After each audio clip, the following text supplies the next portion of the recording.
Hundreds of thousands of researchers around the world are working to improve life and address imminent threats to humanity. Often their research ends up in the scientific valley of death in the form of publications and patents that never see the light of day. That is about to change. Welcome to the Lab to Startup podcast, hosted by Naresh Sunkara, founder and executive director of the Berkeley Postdoc Entrepreneurship Program at the University of California, Berkeley. This show has two main goals: share the stories of those who have successfully founded startups based on their own research, and highlight resources needed to help those aspiring to launch startups in the deep tech space. Whether it's electric cars, vaccines, addressing climate change concerns, or possibly establishing life on other planets, Naresh and his esteemed guests want to help scientists, engineers, faculty, and researchers bring their innovations to market. Learn more and subscribe today at labtostartup.com. And now, here's Naresh.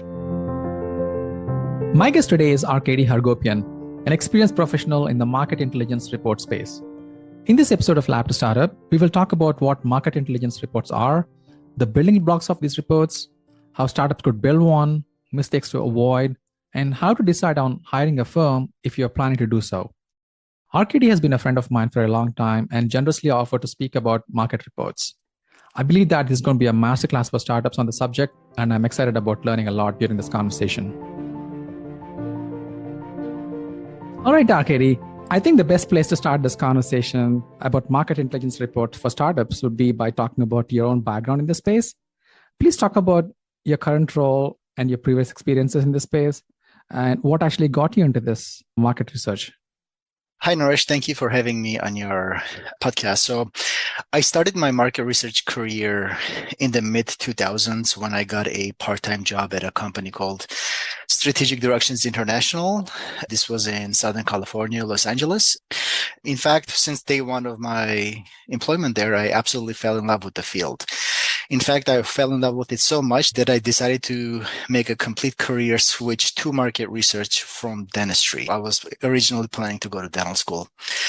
I stayed with the company for about 8-9 years. I left the company. I started my own little boutique market research firm called Market Nerds, ran that for a few years, and then the company got acquired by PDA Research, or Top-Down Analytics. And then once it was acquired, I became one of the principals for the company. And then concurrently, I was working at UC Davis at a unit called Venture Catalyst, which is part of the tech transfer office. And I ran their market research program, really helping the university entrepreneurs and spin-offs and startups to really understand their markets and the competitive landscape. Which brings it to today. I currently work for a company called Merck KGA, or that's what is known globally, but in the US specifically, EMD Group. Many scientists, especially in the US, will not recognize the EMD Group, but they will definitely recognize Millipore Sigma or Sigma Aldrich, since there's a high probability they purchase a lot of their reagents and chemicals from. And I'm a senior market intelligence manager for a unit within the company called EMD Digital. And I work on a product called Syntropy, which is a data integration and a contextualization platform essentially for the scientific community. My background in market research hovers, I'd say it has a pretty good balance. Bulk of my career was spent covering the markets and the competitive intelligence landscapes for the scientific technologies, but I also have a good amount of experience in diagnostics, therapeutics, software, and informatics platforms, and also deep engineering technologies. Excellent. Thank you for that introduction. I don't think I could have done a better job describing your experience in this space. If I may ask, what are one or two things that got you hooked in this space? It's not a really common thing to love market research like that. What got you into this space? Yeah, so before market research, I was working in a laboratory. I was using the fancy scientific instruments, fancy scientific equipments, and I was always fascinated by them. And then when I started working at SDI, or Strategic Directions, the company covered the business side of those instruments. And it was absolutely fascinating, really working with some of the biggest names in the industry. Really, that's the thing that was the catalyst for me to start learning about the industry, to start learning about the markets. Okay, so you're a scientist, and I think the business aspect of it caught your attention. It's good. I thought I would ask that. Let us stick to first principles here, because a lot of my audience here are early stage aspiring entrepreneurs. What exactly are these market intelligence reports? If you have to break it down into components, like what are the building blocks of this market research reports? Market intelligence reports are essential reports that cover markets and the competitive landscapes of specific technologies. So if you, for example, Google market size of something, the chances are you will run into dozens, if not hundreds of reports on Google covering that specific technology. Most common building blocks. So if you open most market research reports, and if you have $10,000, $15,000 to invest in them and you actually open them, the basic building blocks of those reports, obviously the market size, how big is the market? And then with market size comes forecast. How fast will the market or markets grow? Usually these are measured in annual growth rates, so compounded annual growth rates or CAGR. And then depending on the specific market research report, they may contain regional segmentation, but especially if it's a global market report covering the global market of a specific technology. It'll have a regional segmentation section. Then it may also have an industrial segmentation comparing the market sizes in different industry, maybe academia versus pharmaceuticals versus environmental sector and many other industries. Then last but certainly not least, it should have a good amount of competitive intelligence. Who are your competitors? How big are your competitors? Some of the better reports will contain additional analysis on the competitors, such as SWOT analysis, which stands for strengths, weaknesses, opportunities, and threats. So it's a quadrant where strengths will go in one quadrant, weaknesses will go in another, opportunities another, and then lastly the threats in another. And you would do this for your major competitors, which should give you a good amount of competitive intelligence. So those are basically the building blocks of a typical market research reports. Now, a lot of the times these come in PDF formats, but more so lately, they have been more and more subscription based. So instead of purchasing a $10,000 report once and then using it for maybe once or twice and then it sits on the shelf, you may pay $10,000, $15,000 annually and you'll have continuously refreshed data coming in. So you could log in and then sometimes these are refreshed annually, sometimes these are refreshed quarterly. I know at TDA Research, the data is typically refreshed every quarter. So yeah, those are basically the building blocks of your typical market research report. Now, the key differentiator, so there are good reports and there are not so good reports. Typically, you'll go for the better reports. Those are typically done by the experts, usually smaller sized boutique market intelligence firms that specialize in that specific technology or in that specific field. Yeah, these reports will contain a lot more trend information specifically for your competitors. They will have a lot more guidance. I think that should give some idea of what these reports are. Yeah. No, thank you for that. Basically, what these reports are, if you're a founder building a new product, these reports will contain information about how big the market is, how many products you can sell, basically, how fast is this growing, breakdowns, competitors, and so on, so that you can be better prepared as you launch your business. A question in that we see often in these pitch decks about TAMs and SAMs and SOMs. Can you break down what these are about and how should an entrepreneur think about it in terms of putting numbers on those? Good question, Naresh. So TAM, SAM, and SOM, those are acronyms. TAM stands for Total Available Market. SAM stands for Serviceable Available Market. And SOM, SOM, stands for Serviceable Obtainable Market. Now, these are just essentially terms or phrases that someone just made up.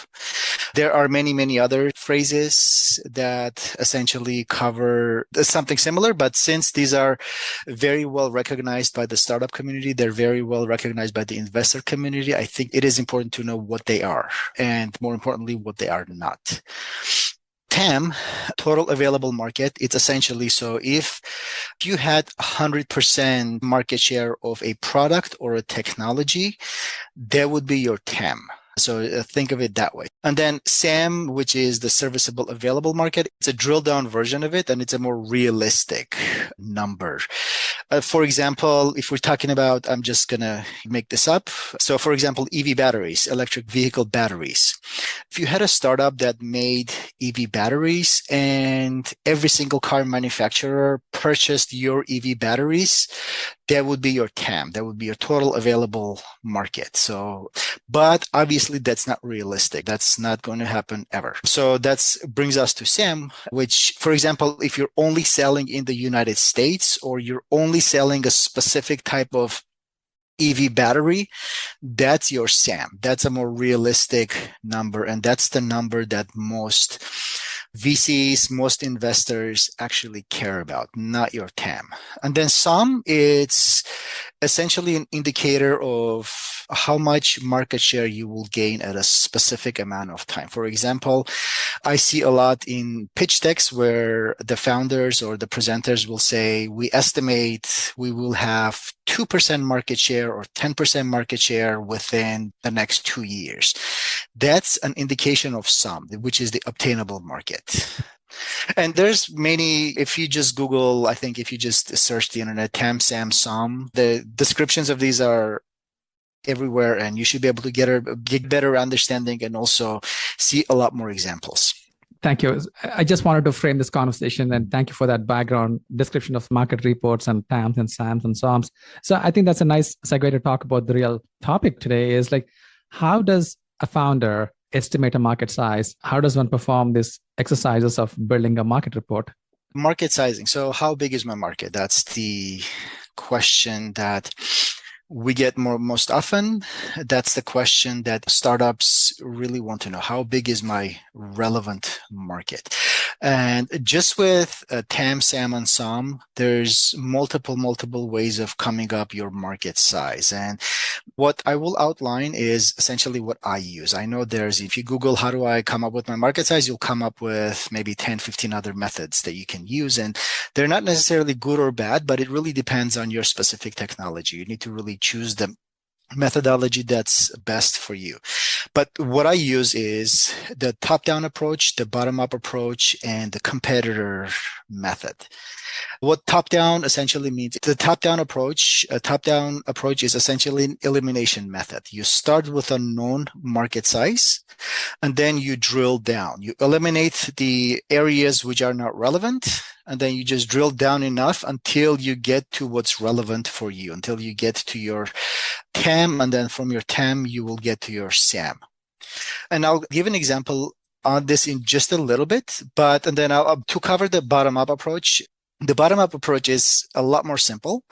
Essentially, figuring out the number of your potential buyers or your customers or your end users, whichever way you want to look at this. And then you could figure out the average cost of something, whether it's your product or similar products in the industry. And you essentially multiply those two together, number of buyers multiplied by average price. And then you will have a rough estimate of a market size. And that's the bottom-up approach. The competitor approach, it's a bit different. In my opinion, that's probably going to be your most accurate method of sizing up your market.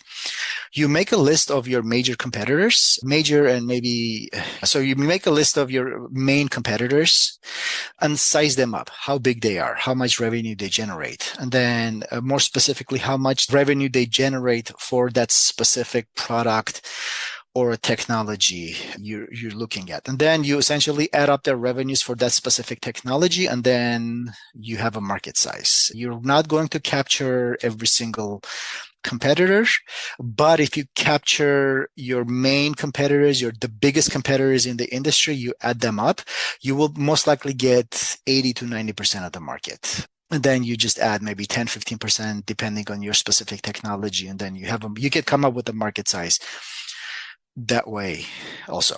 Great. If you have some examples, that'll be great to plug in these things just to frame this for. Sure. So I think let's go back to the EV battery example. Now, I'm not an EV battery expert, so my analysis may be completely off, but I think that's less relevant. The more relevant part is the methodology in here. So for example, the top-down approach, You need to start with a known number. For example, the global transportation market size. That's relatively easy to come up with. So EV batteries are essentially a subset of the global transportation market size.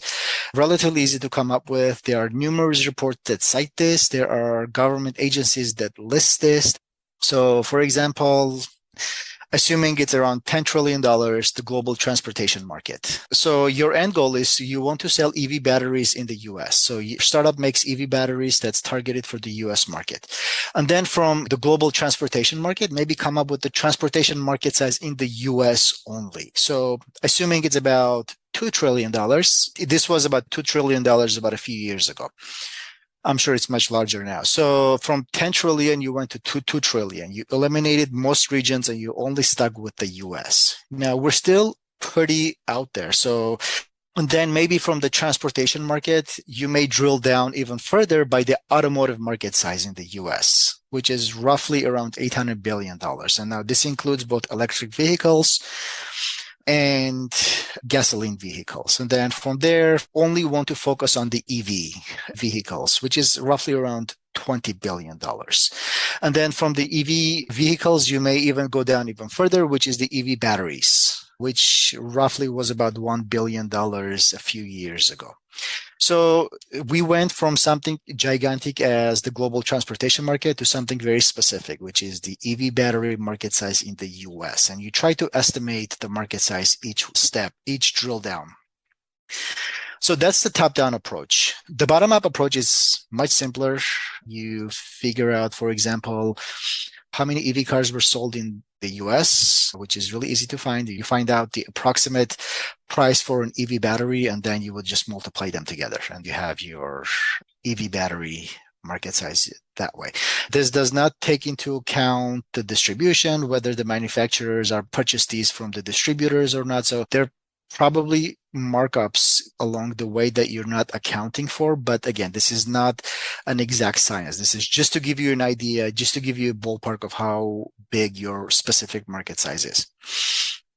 And the competitor approach is essentially you just list your competitors, and then which are for the EV battery specifically, there's Samsung, there's several Chinese companies, and then you list them, and then you try to estimate revenues they generate from the EV batteries. Luckily for the EV space, most of these companies are public, so you should be able to get a relatively reliable number from their annual reports. Then you just add them up, and then you can come up with the market size that way also.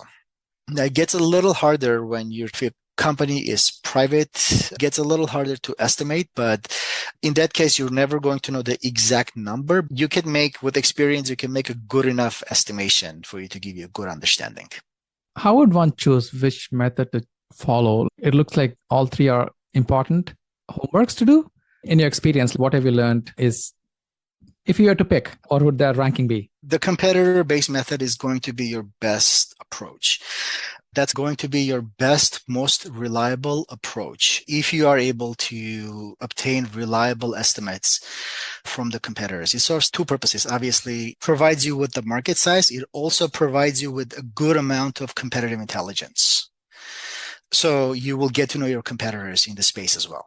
So my favorite, or I think the most out of these three methods, the competitor-based approach is going to be your best bet. But honestly, I would do all three, at least two out of the three, and see if your numbers are close enough together. Great. Maybe we should dig a bit deeper into that competitive analysis aspect of market research. Can you say more about how one would perform a good competitor analysis? Are there different components that you should definitely focus on? Where would one get information about those subjects? Yeah, so the competitive analysis is essentially, what is a competitor? So let's start with that. So the competitor, a lot of the times when I'm working with startups, you ask a founder, so who are your competitors? Many will say, oh, we don't have any. Our technology is so unique that no one else does it. If that is actually true, then that's a big, huge red flag. If no one else is addressing the market you're trying to address, then that's a very big red flag. I would honestly investigate that further. However, that's a rarity. A more common example would be there are many companies who are maybe not doing the same exact thing that you are, but they're addressing the same need. So those companies are your competitors. So that's absolutely, yeah. So those are the companies that you want to keep track of. So addressing the same need. So you look at a competitor. So what is important? Obviously, their revenues. Their revenues are a very good indicator of how strong the competition is, how strong the specific company is, and how much of a threat it is to your company. The revenues, a lot of the times, especially in the biopharma space, pharmaceutical and biopharma space, there are no revenues because it takes 10 years to make a drug. And until then, early stage pharma companies will have no revenue. So you go down, it's fundraising, how much money they've raised.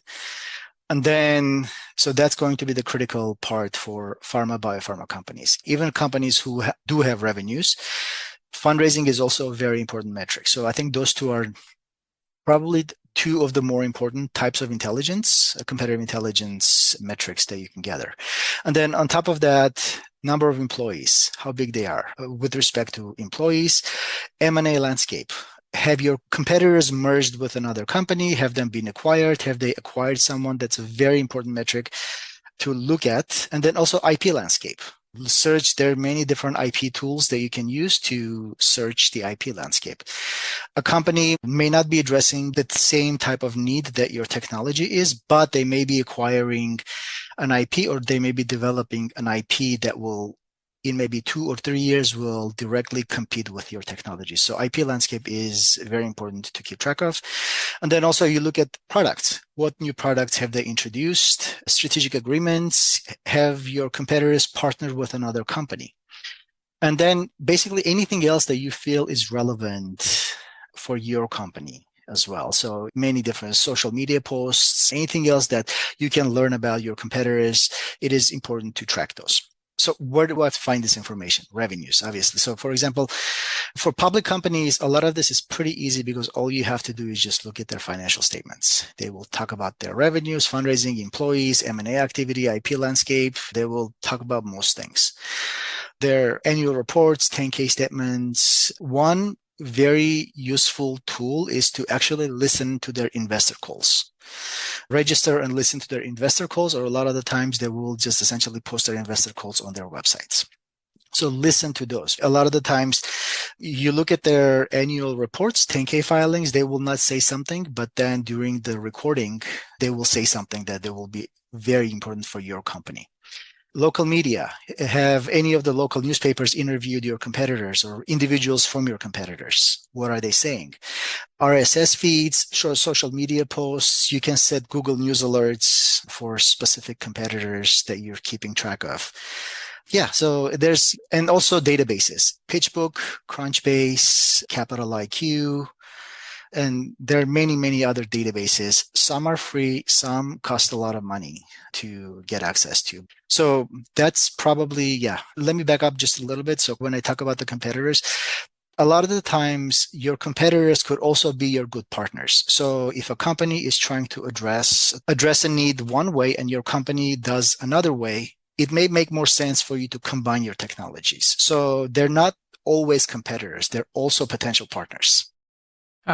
I think that's a nice segue to talk about that particular last topic. If you think your product is going to supplement or complement an existing technology, how would you size something like that to convince that partner and also an investor? Yeah, you just need to show value. They have done their own market research. You do your own market research and really try to quantify, is this going to add value or not? If it makes sense for two companies to combine their technology, then maybe it's a conversation you should have with that other company. You know, at the end of the day, if you go towards an investor and you present that case to an investor, that's going to be a lot more attractive for the investor. Excellent. This is very, very helpful, Arkady. For the longest time, as an early stage entrepreneur, I always thought about this market analysis as something we produce, put on a slide deck for the sake of the investors. But off late, I've been thinking like more than investors, this is information for your own sake. As a founder or co-founders, you're putting your life on the line, and this information is needed to convince yourself more than anybody else or your employees before the investors come into the picture. That was eye-opening for me, and I really hope people take this away and take the information more seriously. And what is a good point to perform this analysis? What stage do you think is good? Earlier, the better. It's best to know, even if there's no company, even if it's just an idea, that's when you would perform this market analysis. It's really going to give you the idea or the sense where should you continue with this, or maybe you should wait a little bit. Maybe the market's not right for your specific technology, and doing a proper market research will give you a good indication of that. The earlier, the better. It aligns with my thinking because of late, I've been trying to talk with a bunch of early stage grad students and postdocs to start companies. And instead of starting a company, they should just focus on this particular analysis more than anything else. And maybe it's a go, no go decision. That's where you'll end up with. No, exactly. Yeah, exactly. This may be a slightly off tangent, but a related question is you're trying to go to an investor who has already invested in a similar technology, but yours is going to be superior. And the same with if there was an M&A activity, say Pfizer bought up another company, how would a founder view that? Do you go to them and still convince them because they're a better partner, or try to find a different partner? This is completely hypothetical, but yeah, that's actually a really tough one to answer. A lot of the times investors will try not to invest in a lot of the competing technologies, so that companies that they do invest in, they don't compete with one another. So a lot of the times that's not going to be the case. But if it is, at the end of the day, when an investor invests in your company, I'm talking about specifically private investors, not necessarily the government. So if an investor invests in your technology, at the end of the day, they want to get their money back plus some. That's going to happen if you have another investment on top of that, another investor that's a bigger investor. It's going to happen if you go public, if you file for IPO in the United States, if you go public. It will happen if you get acquired by another company. So investors will look at that. Investors will look at that potential, all of those three, and then they will make that determination. yeah, that's a good point. But I think also the market analysis helps the founders look at those. When you look at a pitch deck, you know who they already invested in. Maybe you can avoid those people. So it's intelligence, real intelligence that you'll need. Yeah. Part of that intelligence actually really comes, you're going to pitch to an investor, right? You really should do your due diligence on that specific investor. The investor is not only trying to qualify you, you're also trying to qualify the investor.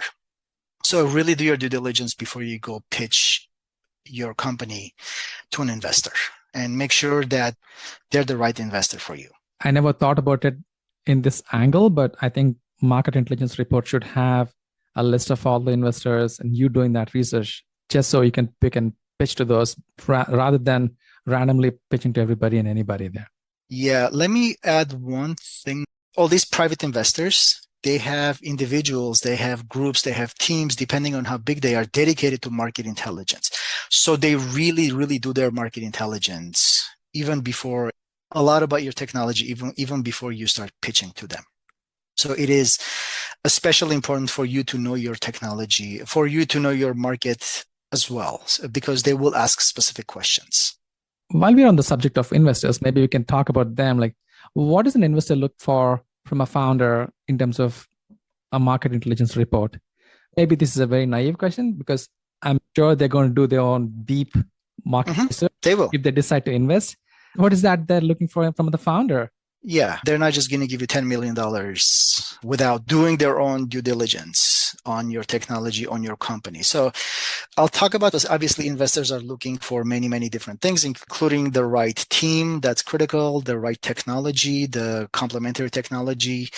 But from the market perspective, their focus is to make sure that you understand the market, you understand the competitive landscape. That is absolutely critical. So if you go to an investor and you essentially say, my market size is the $300 billion oncology space, they're going to see right through that, because your technology or your invention or your company may be addressing a subset of oncology, but it's not, your whole market is not the whole oncology market. So it is critical. They are making sure that you really, really understand the market landscape and the competitive landscape. And then with that comes the right market number. So again, like I mentioned, you really want the relevant market number in your pitch decks included. Not too big, not too small, just the right number. So that they are essentially want to make sure that you understand your market landscape and your competitive landscape as well. That's a fair point. Maybe that's a nice segue to talk about the founder's perspective. I generally see that founders develop a tunnel's vision and they try to inflate that market size because it sounds good, number one, and investors are looking for that good market. How does one avoid it? If you've worked with a founder previously, you don't have to name names, but one or two examples of like you were able to change that perspective and get them out of the tunnel. Yeah, so this is a good point, Naresh. And I've worked with, especially from the academic side, especially the academics, they do tend to have a bit of a tunnel vision. They're extremely smart people. They are literal rocket scientists. They are literal brain surgeons, and they're very, very smart people. And they try to also, and their technology is extremely sophisticated and extremely complex. When it comes to market research, the KISS principle, keep it simple, stupid.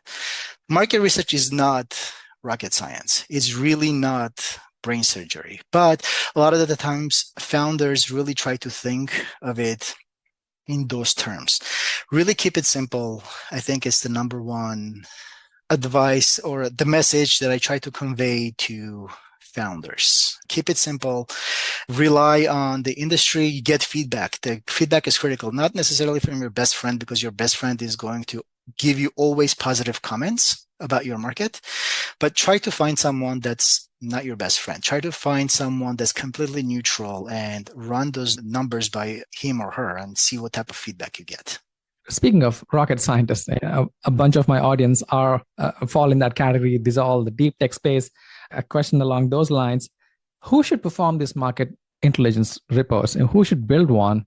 The perception on the street is that, oh, you're a scientist, you deal with the science. There should be an MBA or somebody in that space doing that market research. Who can and who should not be doing these things? Any guidelines on that?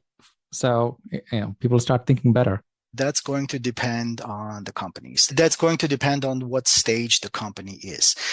If it's at a very, very early stage, for example, if it's a very early stage biopharma company, or every single individual in that company are going to be wearing many, many hats. They are going to be running their ELISA assays at the same time. They are going to also be pitching to investors or looking for, if it's a very early stage company, I would say everyone should do this. Obviously, some people will do a better job at this, but everyone should know their competitors and really get out of the silos and work together. So for example, if it's an MBA intern that is doing a lot of the market analysis work, that specific individual may not have the technical know-how to really understand the market. So this person needs to work with maybe the CSO, the Chief Scientific Officer, to really understand the technology, at least obviously not at a PhD level, but enough so that he or she can capture the relevant metrics in the market. So yeah, in long story short, it should be a very collaborative environment when it comes to market analysis. Early on, looks like it's a super collaborative team game and everybody's contributions are going to be super valuable. In your experience, what are the toughest components of these market reports? If you're trying to gather information, what do people usually struggle with, or what have you struggled with in terms of getting some numbers and clarity on that? Yeah, so the toughest part is to actually coming up with reliable numbers, even if you are estimating.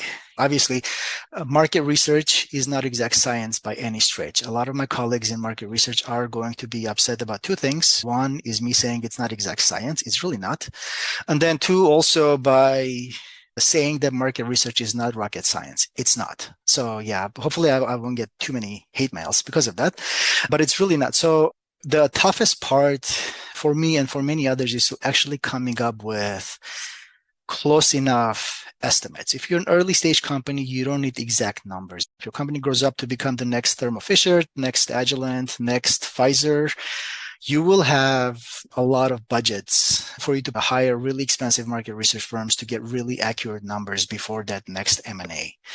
But if you're an early stage founder, you really don't have that expertise. So you kind of want to do a lot of it yourself to save the cost. So coming up with reliable estimates is probably the most difficult part. Like I said, public companies are easy enough because they reveal a lot.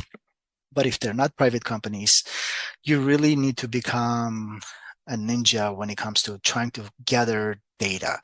Really, I mean, Google is your best friend, but at the same time, Worst enemy too.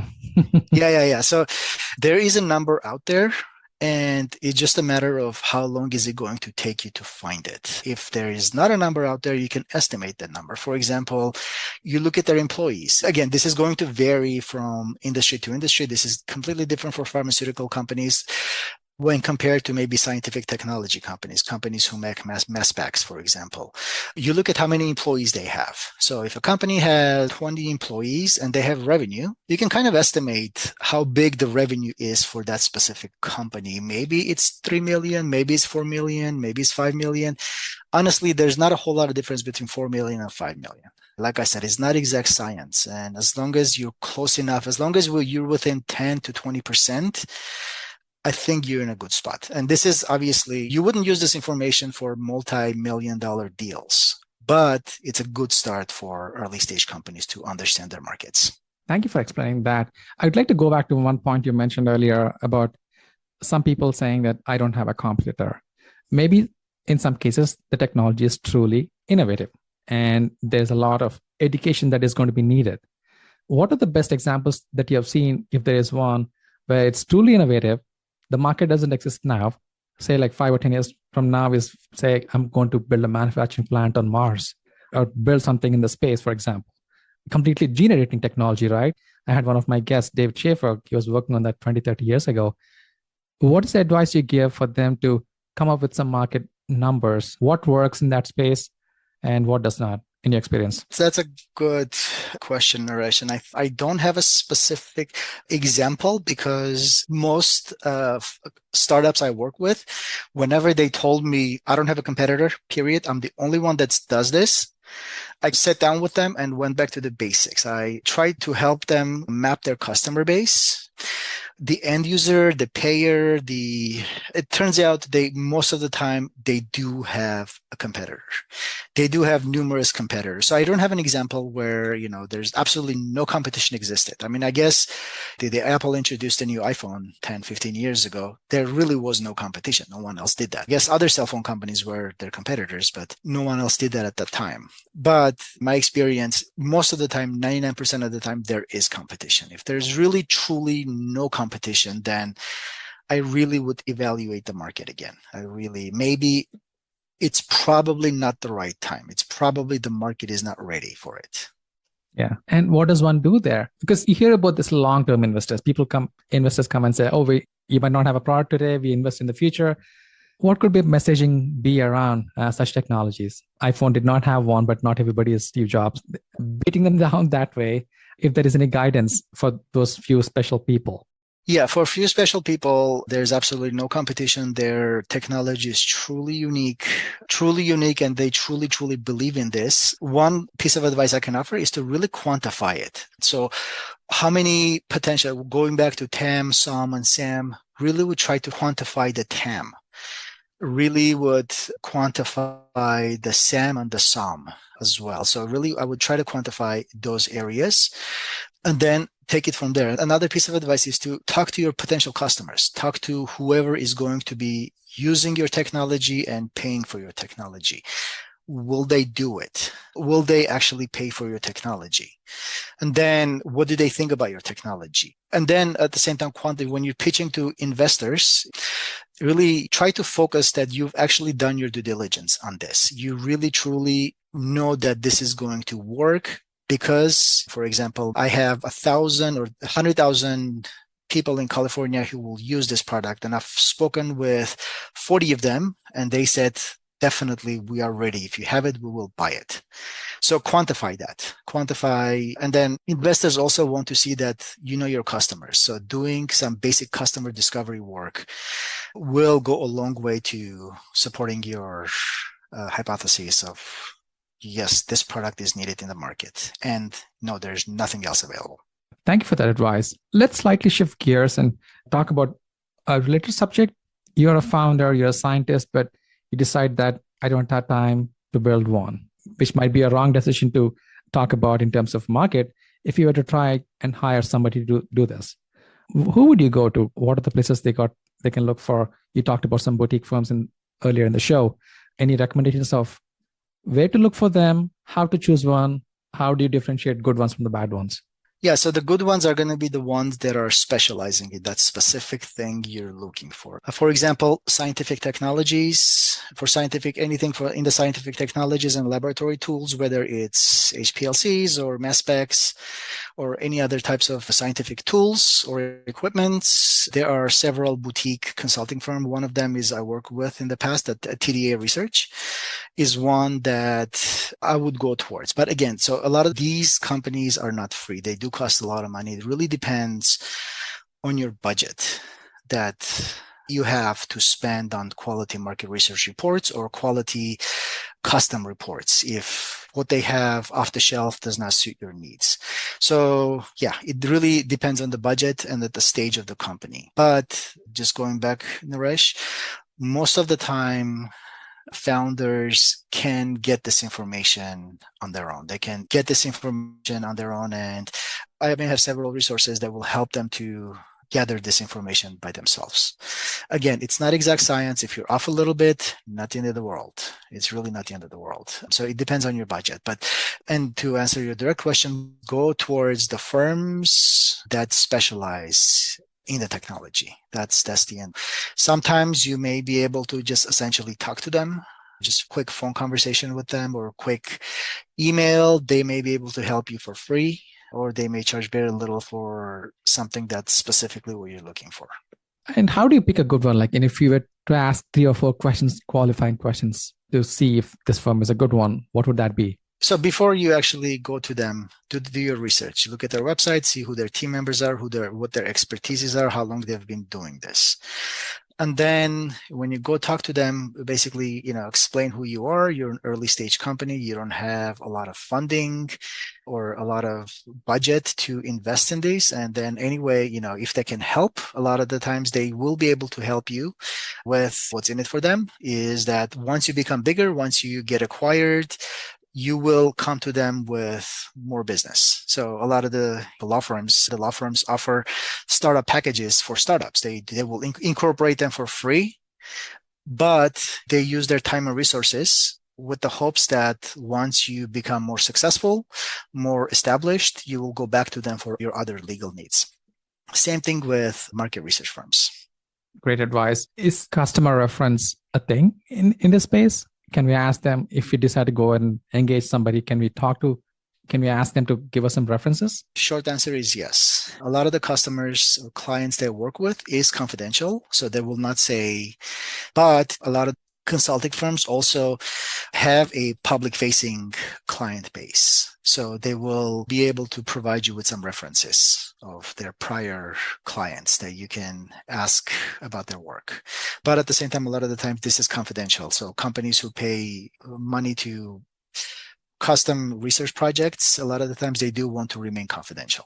Sure thing. Yeah. And maybe a related question is like, if I go online, like you said, you find thousands of these reports and they all cost you an arm and a leg, 30, 40, 50K that you don't have. Like, who buys these reports? And I was always curious. Yeah, I'm not going to name specific names. I'm not going to try to badmouth specific individual companies, market research companies. But I will say this, like the whole market research, you Google market size of something, it's a very, very shady industry. So a lot of the times it takes them very little time. I'm talking about this big conglomerate market research firms that they produce hundreds and hundreds of reports every year. It takes them very little time to produce these reports. The quality is probably not great. It takes them very little time. A lot of the times, maybe 200-300 page report, it may take them anywhere from 3 to 5 days to produce. And their goal is to sell maybe 1 or 2. So if you're Pfizer, for example, you're looking for a very specific number, and one of these reports happen to have that number, whether it's accurate or not. $10,000 for Pfizer is not a lot of money, but $10,000 for an early stage company could make all the difference. A related question to that, what is the life of these reports? Because I'd assume these are dynamic. I see projections for different time periods. How should a founder think about this, about the dynamic aspect of the reports? And how often should one report? Because as the company grows, I'm assuming things are going to change. What has your experience been? Yeah, so the forecasts, again, it really goes back to who is actually doing those reports. If it was the big conglomerate firms that have hundreds and hundreds of reports and they cover every single technology under the sun, then I would not pay too much attention on their forecasts. If something they say grows in like 20% year over year, yeah, there's probably some basis for them saying that, and you can probably quote that. But again, I mean, it's not something that I will really take to heart. But if a company that specifically specializes in that technology, then I would put more weight on that. One thing I forgot to mention, Naresh, which is very important. So when you're trying to come up with your market size specifically, and one of your companies or competitors is a big public company, read their annual report. Most of the time they will have a little section that talks about their competitors. Most of the time they will have a section that talks about their market. They will provide a market size. For example, they will provide a market size and they will provide their biggest competitors. And they will provide details on their competitors in their annual reports. I'd say that's a pretty reliable place to get your market intelligence from, other companies' public annual reports. Yeah, that is a great piece of advice. I know we're coming to the end of our conversation. Are there topics that we should have talked about or things that entrepreneurs get wrong more often than not in your experience? No, I think we talked about most everything. I think I would summarize this in a way that the entrepreneurs should really do a lot of this market research themselves. Obvious reason is to save cost, not to spend $10,000, $15,000, $20,000 on reports that they will only use maybe one line, one number from. And then the other reason is for them to really, which is a lot more important than the former, is for them to really understand their markets and competitive landscape. So that's probably the biggest part. And yeah, I mean, I'm a resource. You could find me on LinkedIn, send me a message on LinkedIn. Doesn't matter. I check my LinkedIn messages regularly. If you are thinking, I'm more than happy. I don't charge anything. I'm more than happy to talk. Obviously, it's just me. You may have to wait for a little bit before I get a lot of requests like this, but I'm a resource. If you're thinking about purchasing a $15,000 market report, send me a message. Be more than happy to give you my honest feedback on whether or not you should. If you're having a hard time quantifying your market size, I'm more than happy to give you advice. Probably will not be able to do a whole report for you on that specific topic because I don't have time, but I'd be more than happy to guide you in the right direction. If you are trying to evaluate firms, market research firms, I'm also a resource. Excellent. I can vouch for this message. And Arkady has helped a lot of entrepreneurs and he's been very generous with me as well as an early stage entrepreneur. I'm going to have your contact details in the show notes and probably some of your references that you mentioned as a resource also included in the show notes. Arkady, this has been very, very educational for me. And I'm pretty sure it's going to be a great resource for all aspiring entrepreneurs out there. Thank you so much for your time and this contribution. Thank you, Naresh. Thank you for listening to this episode of the Lab to Startup podcast. You can find links to the resources and programs mentioned in these episodes, connect with Naresh, or subscribe to this show at labtostartup.com.